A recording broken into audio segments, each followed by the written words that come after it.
This episode is brought to you by Allstate. Some people just know they could save hundreds on car insurance by checking Allstate first. Like you know to check the date of the big game first before you accidentally buy tickets on your 20th wedding anniversary and have to spend the next 20 years of your marriage making up for it. Yeah, checking first is smart. So check Allstate first for a quote that could save you hundreds. You're in good hands with Allstate. Savings vary. Terms apply. Allstate Fire and Casualty Insurance Company and Affiliates. Northbrook, Illinois. Are negative Google reviews hurting your business? Don't let unfair feedback cost you customers. At Webamax, we specialize in removing false, misleading, and damaging reviews so your online reputation stays strong. Our expert team works quickly and legally to clean up your digital presence, helping you rebuild trust. Visit us on the web at www.gowebamax.com. That's GOWEBIMAX.com, or text us for a free quote at 856-840-8343. Don't let bad reviews define you. Get immediate help from Webamax. When you need mealtime inspiration, it's worth shopping Kroger for thousands of appetizing ingredients that inspire countless mouth-watering meals. And no matter what tasty choice you make, you'll enjoy our everyday low prices. Plus, extra ways to save, like digital coupons worth over $600 each week and up to $1 off per gallon at the pump with points. So you can get big flavors and big savings. Kroger, fresh for everyone. Fuel restrictions apply. You know what's smart? Enjoying a fresh gourmet meal at home that you didn't have to cook. Meet Factor, your loophole in the laws of mealtime. Chef-crafted meals delivered with a tap, ready in just 2 minutes. You know what's even smarter? Treating yourself without cheating your goals. Factor is dietitian approved, chef prepared, and you plated. Pretty smart, huh? Refresh your routine and eat smart with Factor. Learn more at factormeals.com.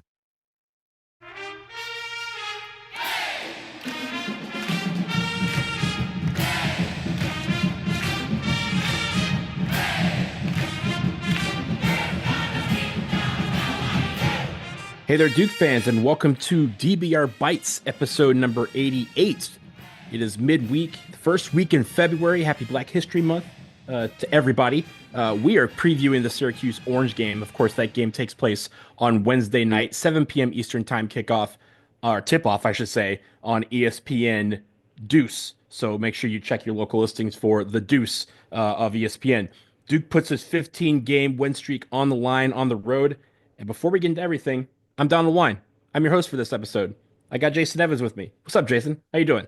Not much, my friend. Eager for Duke basketball. Yeah. And this is always eager for Duke basketball. Always. And it's funny, right? You know, when we were talking about this show, right? Just over the last couple of days since we beat UNC, and we usually have that Saturday, Monday. Over the last couple of years, we've had that Saturday, Monday tip where we kind of play UNC and then we have to really get away from it very quickly. We've kind of had a couple days to revel in this win over UNC, but now it's time to focus on the Syracuse Orange. And before we get to their record, who they played, what they do in offense and defense, Jason, we have gotten this question a lot over the last few days. I know a lot of people are talking about these particular questions about the Duke Blue Devils. Again, I mentioned a 15-game win streak, undefeated in the ACC. Will they go undefeated in the ACC? We've also kind of said because of the way that the ACC is, it's a down year. There's only a few of these big games left. And one of them, of course, is this weekend when they travel to Littlejohn Coliseum to take on the Clemson Tigers. I know you'll be there for that game. But it goes to the question still begs, is this a trap game? Are we looking ahead to Clemson? Are we looking ahead to the potential for winning the ACC and going undefeated and running the table in the regular season of the tournament? Jason, you and I can answer this question all we want, but I think you asked somebody more suited than us about these two particular questions, and I think you got an interesting answer, didn't you? Yes, in fact, I did. I took part in the ACC basketball teleconference with coaches on Monday. Jon Scheyer, of course, was the reason I was there. By the way, a little side note. So there are a whole bunch of reporters involved in each one of these. It's just a rolling Zoom for like an hour and a half, 2 hours, and every 10 minutes a different coach shows up.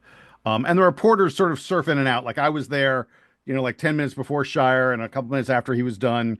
And then I was done. And there's some folks who were there the whole time. But it was really interesting to note, because it's a Zoom, the way you indicate as a correspondent, as a reporter, that you want to ask a question is you use the raise hand function. Brad Brownell of Clemson was actually right before Jon Scheyer on this call. And I was sitting there, I was watching, and there were really only like 2 or 3 reporters asking questions of him. One of them was definitely a guy who was a local guy. Each one of them got to ask Brad like 2 or 3 different questions. I'm not saying there wasn't a lot of demand, but it wasn't that hectic. Jon Scheyer pops up on the screen, and the raise hand function, there are like 14 hands that go up. Everybody wants to ask a question to Jon Scheyer. I get that on the soccer side, where it's like, okay, this particular player like might be 1 or 2 questions. I get to ask again as many questions as I want of that player. Mauricio Pochettino, the head coach, comes on. Like, I never get a chance to ask him a question because there's 97 people ahead of me. Right. So everybody got to ask one question of Jon Scheyer, all 14 of us or so who raised our hands. And when it came to be my turn, I was thinking to myself, I had a lot of different things in mind. And I was like, you know what? I'm going to ask the stupid question because I love seeing the answers to the stupid questions. My stupid question was, is Duke going to go undefeated in the ACC? And then right after I asked that question, someone else asked an equally stupid question, which was talk about Clemson, even though the next team on the schedule is Syracuse. Jon Scheyer gives the correct answer to both questions, which is that, why are you asking me this? But it's still fun to hear him do it and to hear his rationale behind both of those. Let's go ahead and play those answers. First, my question about going unbeaten in the ACC.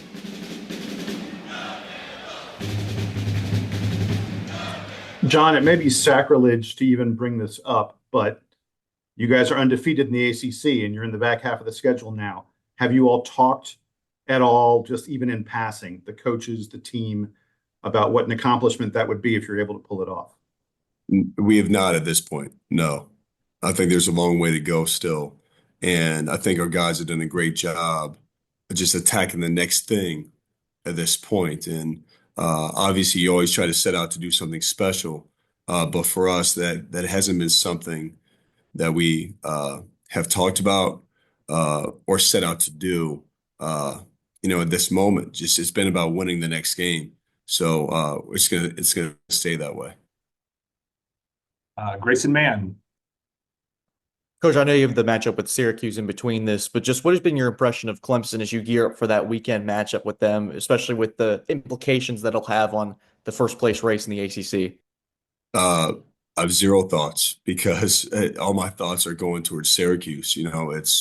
I already know how good Clemson is and the respect for, Brad and his staff and what they do. Totally understand that. But all my thoughts are towards Syracuse and how good they are and how ready we have to be for them.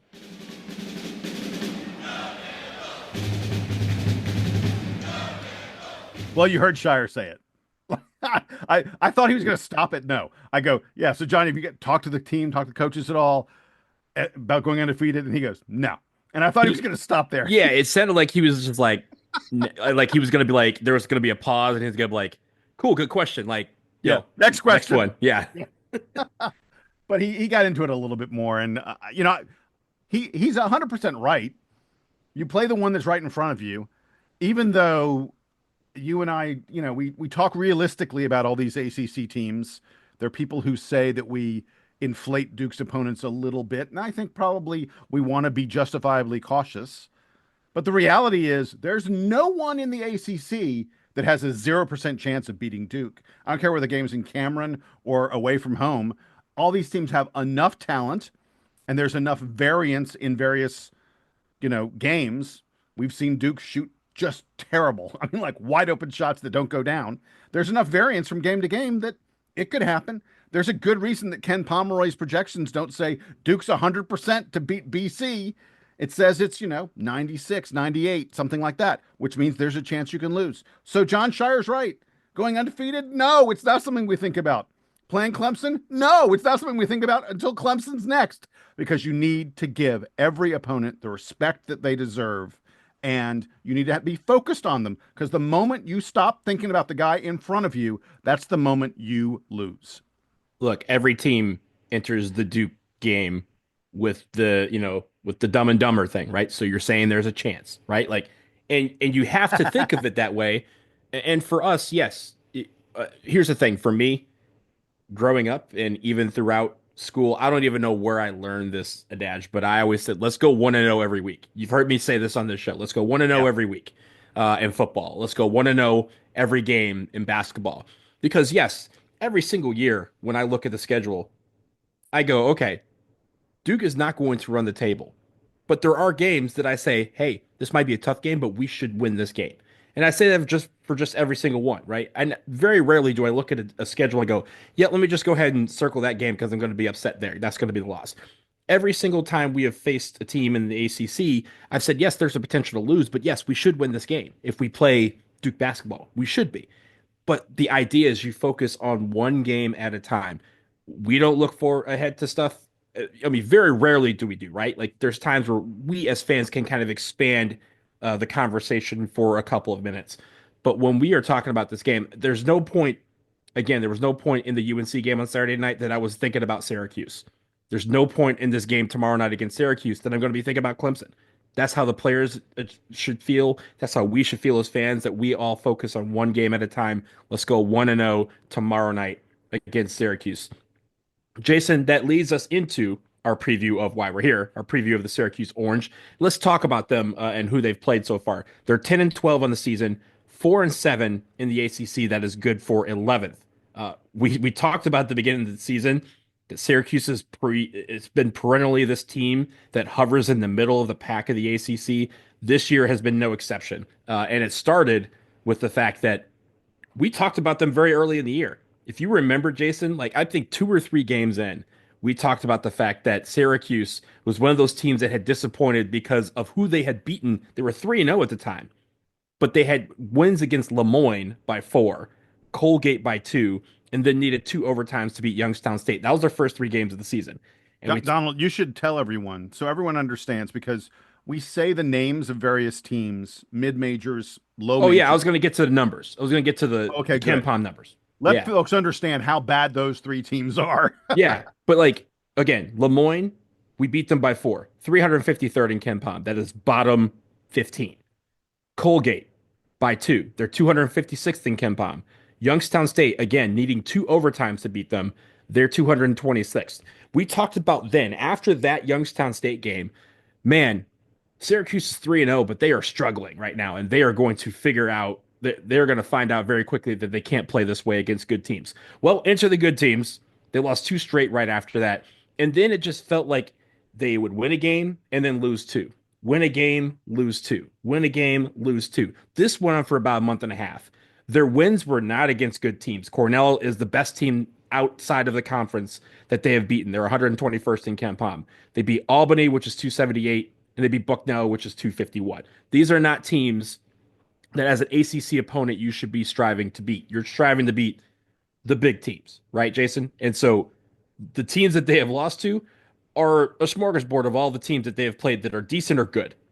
Texas, Texas Tech, Tennessee, Notre Dame. They've beaten Notre Dame, and they've also lost to Notre Dame. Georgetown, Maryland, Wake Forest, Florida State, Louisville, Clemson, Pitt, and Stanford. Those are the teams that they've lost to. They beat Cal over the weekend on Saturday, about the same time we were playing UNC. They beat Cal. That snapped a 3-game losing streak. But again, it just feels like every single time they face a decent team, they falter. And it's because of some of the things that I know Jason will talk about in just a second, so I don't have to. But at the end of the day, this team is struggling because when they play a decent team, they kind of, just go all off the rails. But when they play even a bad team, you see some of the qualities that show you why they struggle against the good teams. And I think that's what's been kind of weird about the Syracuse Orange team. And honestly, it's kind of par for the course in a way, because when we think about the Syracuse Orange, when they entered the ACC, we thought they were going to be this team that was going to be top 5, top 10 perennial, right? Like that's the reputation and the prestige of the program that entered the ACC. But since they've been here, they have struggled very mightily in conference. And it doesn't help when they're struggling against teams outside of the conference. Yeah, and it's worth noting in the preseason, preseason expectations. They came into the year Ken Pomeroy had them rated as the number 68 team in the country. 68. After those 3 wins that you talked about, the Lemoyne, Colgate, Youngstown State, where they played teams in the bottom 200 and barely squeaked out wins. And look, better than losing. There a couple of years ago, they lost to Colgate. That was like, oh my God. Right.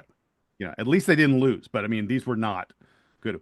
They started at 68. After those 3 wins, they were outside the top 100 in Ken Pom.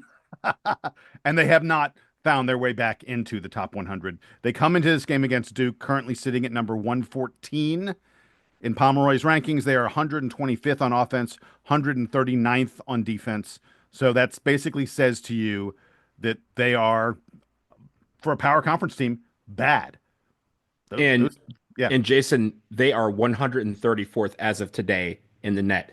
If you've looked at what constitutes a quad 1, quad 2, quad 3 game, quad 2 away games end at 135. So this is just barely, as of today, a quad 2 game. But again, Syracuse should not be thought of in the grand scheme of things as a quad 2 game. They should always be perennially a quad 1 opponent, whether home or away. That's just how bad they've been struggling this year.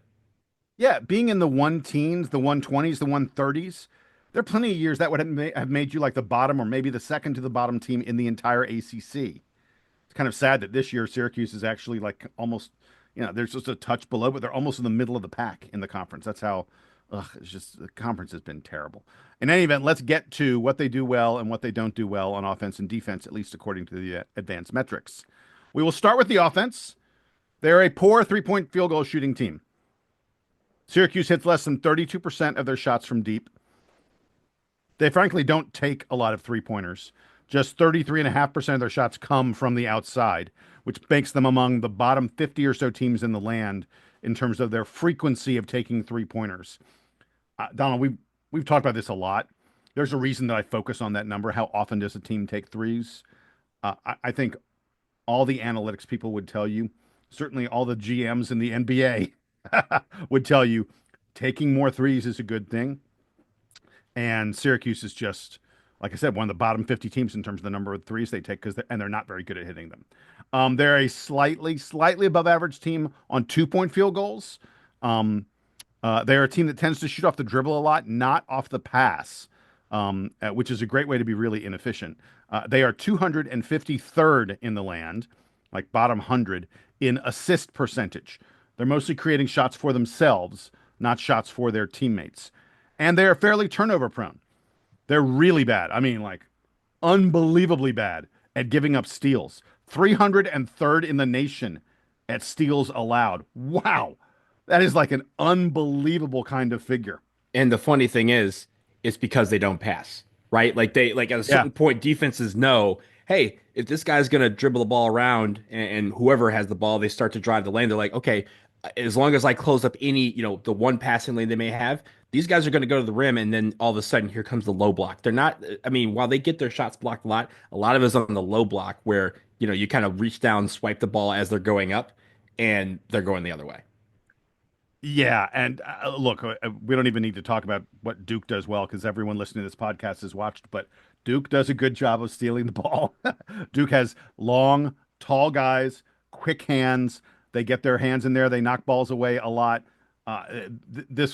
It's going to be a struggle for Syracuse to not have a lot of turnovers. Let's get to them on defense really quick. I mentioned they turn the ball over a lot. They are also terrible at forcing turnovers. Get a load of this number. 355th in the country. Donald, there are only 364 teams. Bottom 10 in the country at steal percentage. 348th at forcing turnovers. You will get shots against Syracuse. If you're turning the ball over against Syracuse, you're doing something really, really wrong because this is just not a team that does a good job of getting turnovers. They are, again, among the bottom 10, 20 teams in all of college basketball at those important defensive metrics. Not very good at rim protection. 294th in block percentage. Basically, they're like an average team at defending the 3-point line. They do okay from there. The one thing they do really well on defense is rebounding. Top 25 in the country at defensive rebounding percentage.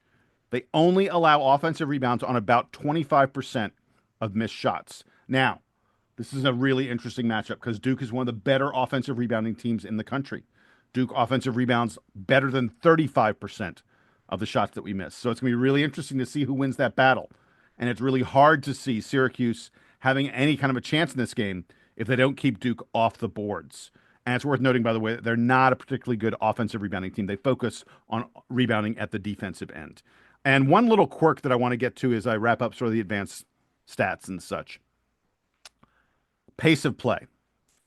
Syracuse is the 7th fastest team in the country on defense. And that's just it's a weird kind of stat. It means teams find the shot they want against Syracuse really, really quickly. And I was like, what could be the cause of that? And then I went back and I looked at their other stats and I went, oh yeah, that steal percentage. I said 355th in steal percentage. If you get a steal and rush the other way, you're going to take a shot in like 2 or 3 seconds. Like that's the fastest possession there is. I grabbed it from you. I ran down. I took a layup or a dunk. That's like a 3-second possession. The reason that Syracuse is so damn fast on defense is because the other team is getting very quick, very easy shots in transition after Syracuse gives up a turnover at the other end. This is a bad advanced. The advanced stats on Syracuse are not good. And it's also why it's kind of hard for you to get an assist rate because a lot of times, as you mentioned, they're stealing the ball and going the other way. You don't get a lot of steals off of that, right? There's a lot of fast breaks. Are just guy steals at the top of the key. There's nowhere to pass to. He's just going straight to the rack. So there's not their assist rate is actually very low, like on defense, and it's because of the fact that a lot of teams have quick shots. But I will say, Jason, this is the most interesting thing about Syracuse. What is Syracuse that we have traditionally watched? What are they known for? The zone. The zone. I was going to get to this. Yes, go ahead. Go ahead, please. So I was going to say the most important thing to know about them, because I was sort of transitioning from the stats to the players and the style of play. The 2-3 zone is effectively gone. Adrian Autry's team plays almost exclusively man-to-man on defense now. And Adrian Autry has said he wants to reshape the roster. He talks extensively about wanting to play positionless basketball, wanting to have guys who can switch in man-to-man. Now, it's great to talk about that, but it's a bumpy ride sometimes to get there. And Syracuse, this has been a very, very bumpy season for them so far. But for the most part, you don't see them play. They're mostly going to play man-to-man, not zone. I'm going to qualify that, though. And as I talk about the players, when I get toward the end, there's a player I'm going to talk about, and it's going to connect back to the zone, and you're going to be very intrigued at that. Are you ready for me to talk about players? Not yet, because before we do that, the one thing I want to note about the zone is you mentioned Adrian Autry does not like it. He's kind of got away from it. I think it was last year he had a quote that was very funny. He was kind of like, I'm just like, why did you abandon the zone? He's like, I tried to bring the zone back once, and then the other team scored 90 points, so I never wanted to do it again. Against Cal over the weekend, he actually brought back the 2-3 zone, and it finally worked for them. They ended up winning that game by 9 points. Dude, you're stealing my content. Oh, my bad. But I watched that. I was watching, part of that, and I was just like, that's interesting. But again, the stubbornness with which he avoids the zone for a while, it was kind of news, if everything else hadn't happened on Saturday, that Syracuse kind of went, okay, let's try this for a second and see if it worked, and he kind of went the whole game with it. Well, no, what he ended up doing was he played the zone like the middle of the first half for about a 4 or 5 minute stretch, and then he did it again middle of the second half, and it was reasonably effective. And Donald, big tease, I'm going to discuss the player. There's a specific player who was sort of integral to him playing that zone, and I'm going to get to that in just a little bit. Yeah. So before you do that, let's pause here. We'll take a quick break, and on the other side, we'll talk about the players. We'll talk about the things to watch, and a beloved coach of the DBR podcast is going to call it a career. We'll tell you who it is after this.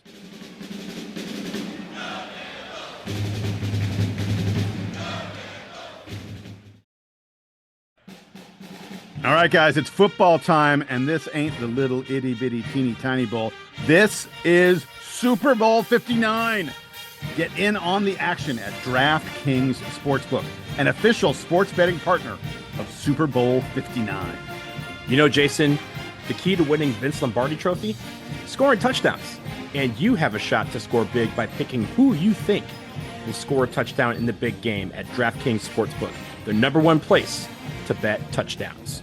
Yeah, just download the DraftKings Sportsbook app and use this code DukeBB. That is code DUKEBB for new customers to get a $200 in bonus bets instantly when you bet just $5 only on DraftKings Sportsbook. The crown is yours. Gambling problem? Call 1-800-GAMBLER. In New York, call 877-8-HOPE-NY or text HOPE-NY 467-369. In Connecticut, help is available for problem gambling. Call 888-789-7777 or visit ccpg.org. Please play responsibly. On behalf of Boot Hill Casino and Resort in Kansas, 21 and over, age and eligibility varies by jurisdiction. Void in Ontario. Bonus bets expire 168 hours after issuance. For additional terms and responsible gaming resources, see dkng.co/audio. Hey guys, want better performance? And when I say performance, I'm talking about all areas of your life. If the answer to the above question is yes, try Joy Mode Daily to support healthier blood flow, improved heart health, and enhance your athletic performance. Expertly formulated and backed by science, it's proven to improve performance by 50% in just 60 days. Yeah, you just simply mix a pack with water and feel the effects within 45 minutes. Take control with Joy Mode. Get a boost anytime, anywhere, and never miss a beat. Start a subscription and save up to 30%. Keep your performance at its best without any interruptions. If you're looking to take your game to the next level, visit tryjoymode.com and use code DukeBB at checkout for 20% off single purchases and 30% off subscription orders. That's tryjoymode.com and use code DukeBB for 20% off single purchases and 30% off subscription orders. This episode is brought to you by Allstate. Some people just know they could save hundreds on car insurance by checking Allstate first, like you know to check the date of the big game first before you accidentally buy tickets on your 20th wedding anniversary and have to spend the next 20 years of your marriage making up for it. Yeah, checking first is smart. So check Allstate first for a quote that could save you hundreds. You're in good hands with Allstate. Savings vary. Terms apply. Allstate Fire and Casualty Insurance Company and Affiliates. Northbrook, Illinois.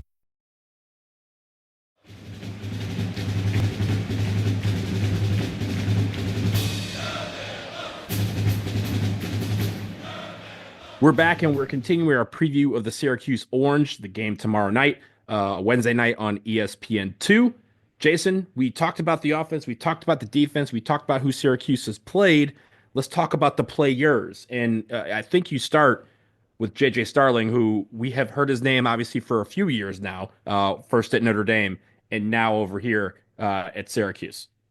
Yeah, there's no question that J.J. Starling is the guy who dominates the offense. I do want to make one note before we get to J.J. Starling, which is that the injury bug has really impacted Syracuse this year.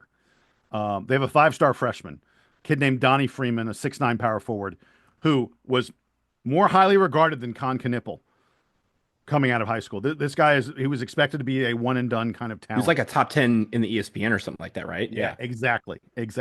He was averaging 14 points per game, like 8 rebounds per game. When he went down back at the very beginning of January, almost exactly a month ago, he injured his foot, and he has not been able to play since then. And they're saying he may be out for the year. They're going to try and make a call on whether he can come back at some point. But there's lots of talk that they may shut him down. I think there's no chance. They say he's sort of day to day or week to week, whatever you want to call it. I think there's almost no chance he plays against Duke. But Donnie Freeman would have been a big deal player for them, and probably would have been a guy who would have matched up. It would have been really interesting to watch him against Cooper Flagg. It's a pity. If he had continued along the course he was going, Donnie Freeman was going to be one of the better freshmen in the ACC, and we would have had this very exciting matchup with Cooper Flagg. Instead, he got hurt. By the way, we mentioned J.J. Starling. Earlier in the year, J.J. Starling was hurt, and one of the problems Syracuse has had, I think, is that Freeman and Starling, their two best players, were on the court together for like 5 games and then like part of one game, and that's been it all year. So sort of the team that they expected to have, they largely have not had. Let's talk now about the team that will be showing up to play Duke in the dome, and as you indicated, it is led by J.J. Starling. He is, by the way, he's a kid that Duke recruited pretty heavily a few years ago before he went to Notre Dame. Not entirely dissimilar from the role that Judah Mintz played for Syracuse a year ago. The ball is in his hands a lot. He tries to create off the dribble a lot. And he takes, frankly, not the most efficient shots. He averages close to 18 points per game. But he does that because he's taken like a third of the shots when he's on the floor. Like, he is a high usage player for the Syracuse Orange. And he's just not very efficient because, like, he's only hitting about 30% of his threes. And he shoots a pretty good number of them. Like, he's not afraid to rise up, but he doesn't make it at a very good percentage. You know, he had a reputation as a good shooter coming out of high school, but he's now in his third year in college, and he's never managed to hit even 33% from three. Like, over his career, I think he's like a 31% three-point shooter. So this is not, you know, we've talked about, there have been some guys that Duke have played this year where we're like, yeah, if you look at their career stats, this is someone who's due to get hot at some point. That's not the case with J.J. Starling. That's not, look, he could have a huge game against Duke. I'm not saying it's impossible, but it would seem to be unlikely. He, by the way, has filled out a bit over his career. I remember him being a little bit scrawny, like at Notre Dame and his first year at Syracuse. He's filled out. He was very scrawny at Notre Dame for sure. Yeah. He's much stronger now. And you know, a little bit bigger. And I think he's 6'4". He's the kind of guy who probably would be a tough matchup for a lot of sort of wing guards. Problem he's going to have is that Duke's guys are all bigger. They're all also very strong. My bet is that Duke will at least sort of start by trying Sion James on him. We may leave Sion on the point guard. I don't know. Scheyer, they switch so much that it's not all that meaningful. So it doesn't matter who you start with, even in the possession, right? Like, you just the great thing is on defense, when we were coming back, you don't have to like, oh, I got to go over to the other side of the court where my man is. You just check who's in front of you. That's kind of how they do it. Yeah, but I think that J.J. Starling would face a difficult matchup if Sion's on him a lot, and I think that Duke may try to have Sion check him a bit. The other guy in the backcourt that they have is Jaquan. I think Jaquan Carlos. I'm not sure. Jaquan. I don't know. Jaquan, I guess. Carlos. He is a senior transfer from Hofstra. You may remember he played against Duke a year ago when we faced Hofstra. His performance in that game wasn't all that memorable. He was fine. You know, he had about 10 points, but it wasn't like, you know, he wasn't someone who stood out from that contest. A really, really low usage player. I talked about the fact that J.J. Starling takes a ton of shots. Jaquan Carlos does not take many shots at all. He does lead the team in assists, but only about 3.5 assists per game. So it's not like he's a prolific assist guy. He also is not a very good shooter from the outside.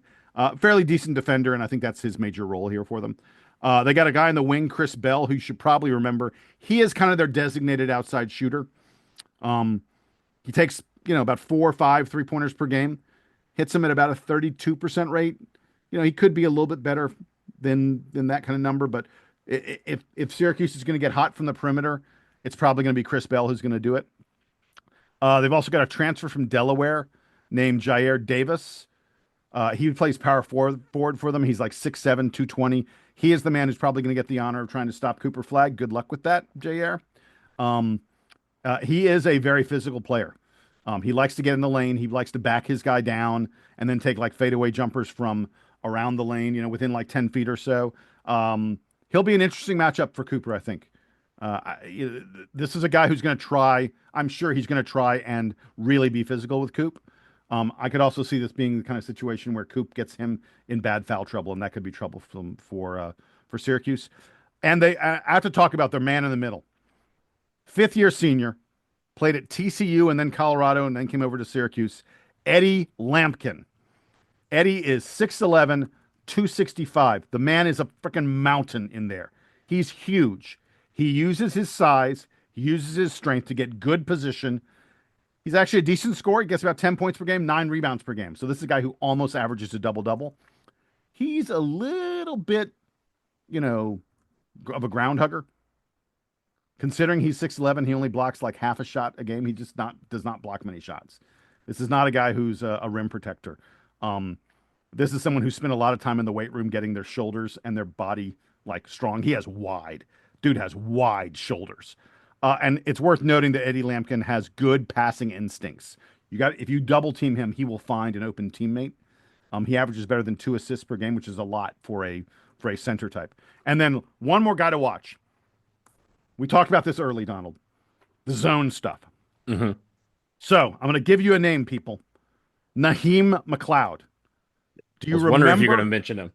Do you remember Naheem McLeod? I do. Dude, he started out at Florida State, 7'4", close to 270 pounds. As a freshman at Florida State, he started not like every game, but he started a lot of games for them. Now, part of that I think was that they wanted to win the opening tap.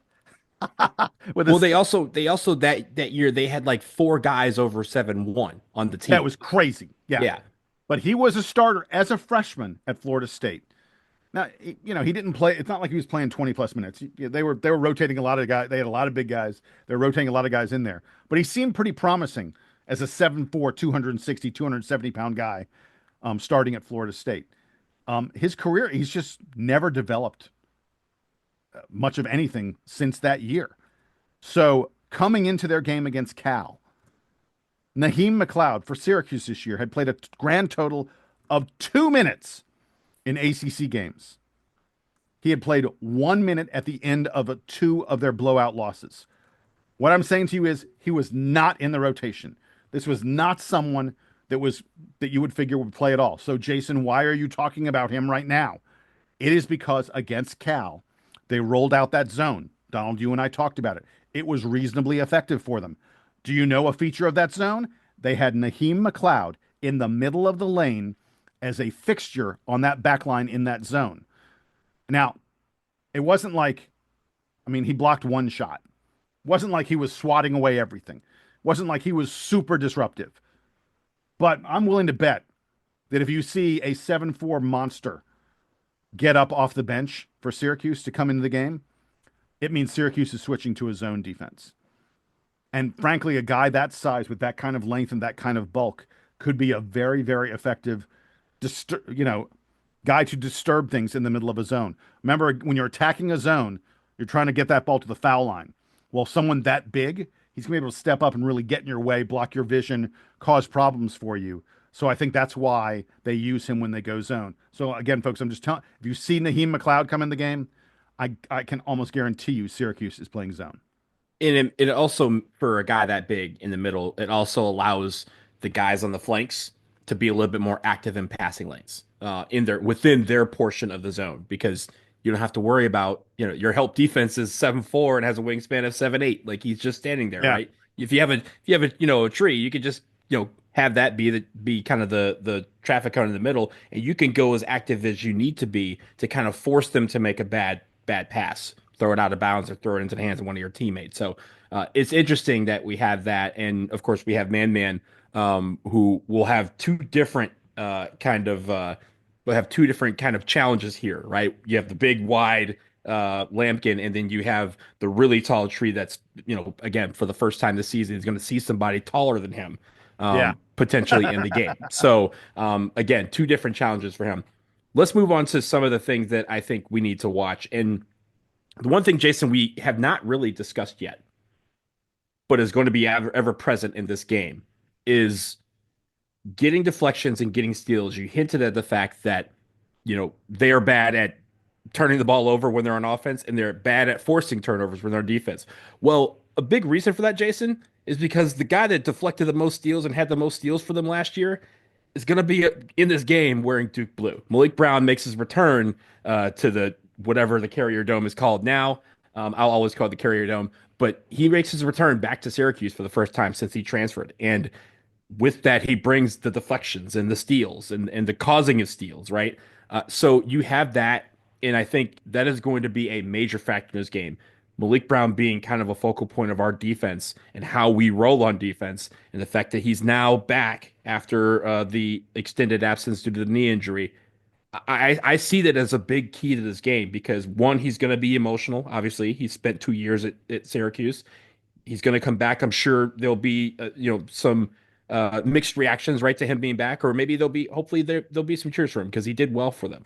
But at the end of the day, his job is to create those deflections. His job is to alter passes, and man's job is to alter shots. So I see a lot of that in our future. And if they're going to be, you know, hesitant to try and pass the ball, again, that's going to really lead to a lot of, steals for us and going the other way. And, maybe that tempo on defense just gets a little bit faster because of our fast break points.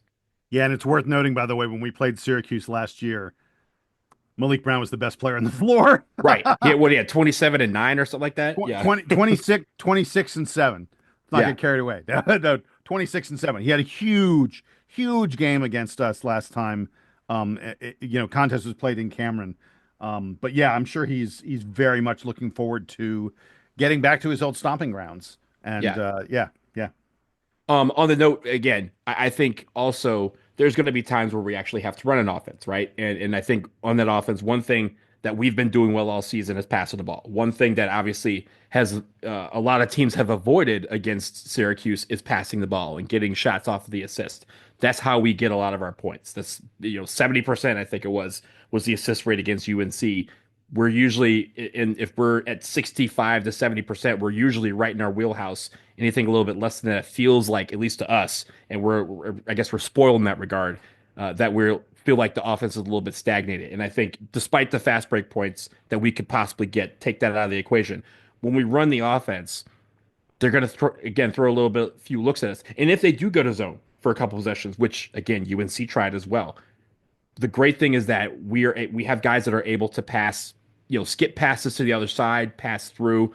You have a couple of guys in Tyrese Proctor and Cooper Flagg and even Con Knipple who have that mid-range game if we need to pass it to the free throw line as you would to break a zone and then just shoot over top. I see that a lot. And every time we play Syracuse, despite the fact that the mid-range shot has kind of been largely eliminated from the analytical portion of this game, you still see a lot of it against Syracuse when they do break out that zone. So look for that, and especially look again for Con and Cooper and even Tyrese Proctor to get into that part of the lane, that basically that circle, that half circle, and taking a couple jumpers there just to test the zone. And again, if you hit a couple threes, guess what they will do? Very quickly, they will abandon the zone because that's what it's designed to defeat. Last word on this game, and I don't want to be in the business of making predictions, but Ken Pomeroy's computer is in the business of making predictions, and he says 81-63. He has the Blue Devils winning this game by 18 points. I think that when if you're someone who happens to gamble, you'll find that Vegas is going to put a pretty big number on this game. It's a road game. It's in the ACC. Crazier things have happened, but it's, let's be honest, hard to see Syracuse really staying close against this Duke team.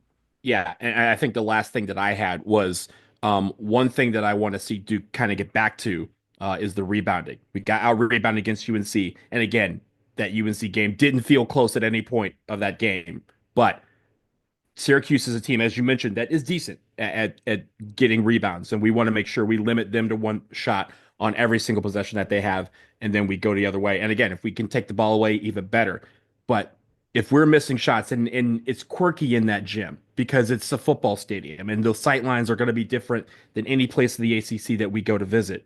So it's always interesting there the first couple minutes of the game to see if a team is really shooting well. And Duke teams traditionally don't shoot well in the first 5 minutes as they kind of adjust to the different lights and the different sight lines and the depth perception that can exist when you're in a football stadium. Of course, I'm not trying to look forward to anything, but hopefully we see more football stadiums in our future.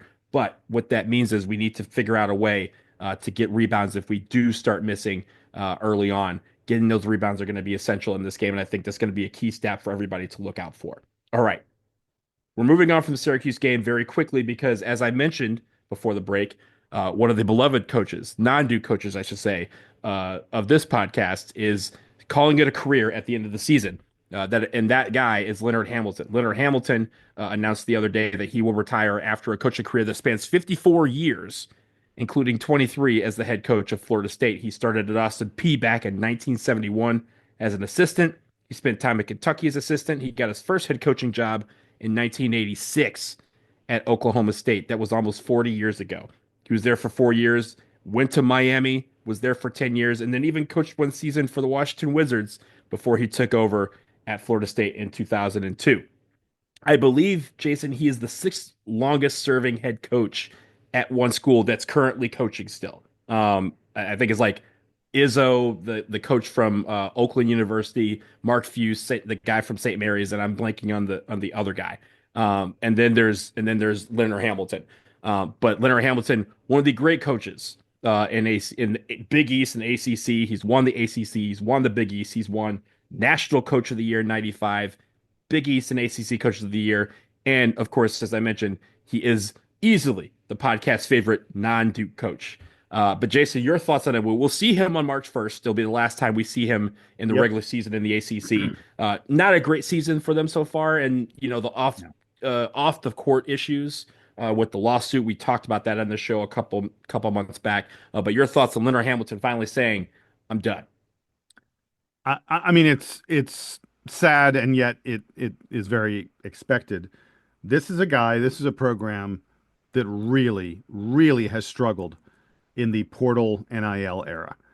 I want you to remember what Leonard Hamilton and Florida State were, because from 2006 to 2021, FSU was top 100 in KenPom every year but one. Heck, they were top 50 in KenPom 13 out of 16 years. The program was surging. Here, get these numbers. This can be their KenPom ranking from 2017 to 2021. 26, 27, 14, 15, and 15. That is a good considering this is not one of the traditional blue bloods. Look, if you were Kentucky, if you were Duke, if you were Kansas, you'd go, mid 20s and low to mid teens. That's not that great. But if you're Florida State, a team that has very little history of great success in college basketball, unbelievable years. And we should remember that 2020 team was declared ACC title winners because the conference tournament got stopped because of COVID and stuff. But that team looked like they declared them the ACC champions based on the regular season, right. But there was officially no tournament champion for that year. Right, but they were declared the champions of the conference. Right, yeah. They were surging late in the year. That team would have been a very, very, very trendy Final Four pick in that season, and their season was robbed and ended because of COVID. So I told you how well they were doing in those years from 2017 to 2021. The NIL and the portal era began in 2022. Here is their rank since then: 105th, 205th, 79th, and 84th. It is just abundantly clear that the realities of recruiting guys from high school and from the portal, of getting guys, NIL contracts, getting them to buy in, that these are things that just Leonard Hamilton, 77, right? He's 77? Yeah. 77, 76, I believe. Yeah. Yeah. What Leonard Hamilton just wasn't equipped to do that. I mean, and the results from the past 4 years make that abundantly clear. And, it's sad that he doesn't get to go out with a really good season, because his career has had so many really good years. And he is a guy who is just incredibly respected all across the sport and has been, like you said, a legend in the game for a long, long, long time. Again, I'm sad to see him go, because he was a colorful personality and someone that you could count on to be, at least before the NIL era, to be really, really competitive. But on the other hand, it feels like it was time. So we wish him, nothing but success. I wish him well as he moves on into retirement. And I'm really eager to see who Florida State is able to get. Florida State thinks they're a big time program, and let's see if they go out and get the right kind of coach to get them there. Yeah. And if you think about it, the idea that, well, first of all, very few players or coaches or people go to Florida State and Miami. He succeeded at both. And the idea that he's able to succeed at both is a testament to the kind of coach that he is, and how good he is at getting the right kind of guys and getting the buy into his system and excelling in that system. That he turned Miami into a basketball power in the Big East. no one knows about Miami as a Big East powerhouse in anything but football. But he made them a power on the basketball court as well. Florida State people didn't care about basketball until Leonard Hamilton showed up and made them care, right? And unfortunately, we were the victim of some of that success several times down in Tallahassee. But that was the kind he was able to build that program into a program and revitalize the people's minds into thinking that, hey, basketball is a thing that Florida State can excel at as well as football. So I know they're hopefully eternally grateful to him for that. And yeah, it's the number of coaches in the ACC at some of these programs that need coaches now is starting to grow kind of big, right? We have Virginia, we have Miami, we have now Florida State. That's not counting some of the other programs that might make a change at some point. And by the way, over the past decade, those have been probably so Duke and UNC, of course. Mm-hmm. But after Duke and UNC, probably those are the next three most successful programs like in the consistently ACC successful. Yeah. over the past decade. I mean, Clemson might be in there because Brad Louisville, Brown except for the last 3 years, right? But yeah, those. yeah. I mean, but I mean, talked big about the time, teams. big time openings in the ACC. Mm-hmm. Programs that again, have shown they can thrive, and schools that probably, right, with a new coach will come new investment, right, in the form of NIL and other resources. They're gonna go hard after guys that are recruiters, and I think that's going to be the key here to whether it's the portal or through traditional recruiting with high school. They're going to try and go after guys that are going to try and keep those programs at the top, because as we talk about, especially in the case of Florida State, the idea that Florida State needs to excel in some of these revenue sports outside of football is really important as they continue to figure out a way to navigate out of the ACC, whether it's next year or 4 years or 5 years down the line. Last thing on Leonard Hamilton, there are not a lot of guys. It is truly the legends where you go, I don't know anything about their team this year, but I do know everything about their team this year because of the coach. We talked earlier about Jim Boeheim. I don't know anything about Syracuse, but I know if Jim Boeheim is coaching them, I know they're playing a 2-3 zone. Well, Florida State was that same way. I don't know anything about Leonard Hamilton and Florida State, but I know this. They're going to be tall. They're going to be unbelievably tall. They're going to have more 7-footers on their roster. You're going to be like, how are there that many 7-footers on one roster? And they're going to play a lot of depth every year. Duke were like, oh, we're going to get to 9. Could we maybe play our 10th guy? Yeah, maybe. Leonard Hamilton, dude is unafraid to play 12, sometimes even 13 players. And that's been a hallmark of his teams for years and years. Always big, always deep. That is what Florida State was. And I admire a guy where, like I say, he's got a profile. I know what his team is like even before they roll into the building. Jason, you probably have watched 42 seconds of Florida State basketball this year because they haven't arrived close enough to our schedule yet. But guess what? They're the second tallest team in college basketball, and they have bench minutes of 42 or 36%. So, yes, just par for the course there. We'll, of course, talk about them as we get approached, but we did want to give our kudos to our man, Leonard Hamilton. He probably doesn't know that he is beloved on this show, but we will love him forever for just who he is, just the coach that he is, and really respect that guy. And I hate saying that because I don't respect Florida State and anything that they do. That's just how I'm built. But we respect Leonard Hamilton and wish him well, except, of course, on March 1st. But we have plenty of basketball to think about before Leonard Hamilton comes to town. Syracuse tomorrow night, 7 p.m. Eastern Time, ESPN2. Tune in, watch. We obviously will be back at some point after the game to recap everything. Get your headlines in, dbrpodcast@gmail.com. For Jason, I am Donald. This will wrap up this episode of DBR Bites. And now it's time for the Duke Band to play us out and take us home.